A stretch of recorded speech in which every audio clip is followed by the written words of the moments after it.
What is now home to a parking lot and an English building was once a football field. It was the field the Hawks played their first game on back in 1889. Today, this is where the Hawkeyes kick off every game day. But this transformation didn't happen overnight. In fact, it took 40 years and millions of dollars. The stadium, then named Iowa Field, opened play on the gridiron in 1929 and since then has undergone numerous changes. On September 23, 1972, the Hawkeyes said goodbye to Iowa Field and played their first game in Kinnick Stadium, which was named after Iowa's sole Heisman winner, Niall Kinnick. But soon after the naming of Kinnick Stadium came along a man named Hayden Fry. He was introduced to the Hawkeyes in December of 1978 and brought with him a new attitude and spark to the program. He led his team to the 1981 Rose Bowl, and suddenly the need for an indoor practice facility became apparent.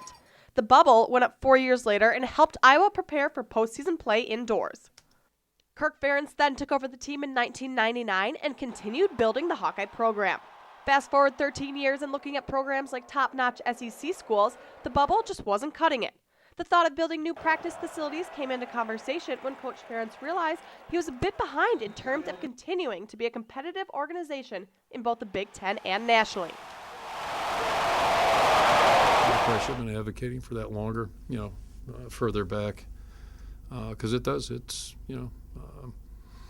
players are impressed by facilities, they're impressed by uniform changes. If we wore a different uniform every week, I think that would probably enhance our image with some players. Now, instead of wearing different apparel each game, Ferentz decided it was time to do away with the bubble and launch Phase 1 of the new indoor practice facility. After months of construction, this is where the Hawks will spend their off-season. The multi-million-dollar project was generated entirely by private donations, making it the most expensive privately funded project in the history of Iowa athletics. It's a first-class facility, and I actually don't mind going in there. I hated going in the other place, just I don't like being indoors necessarily if you don't have to. But we use it on a regular basis. We're in there on Sundays. We go in there on Fridays, and I don't mind going in there.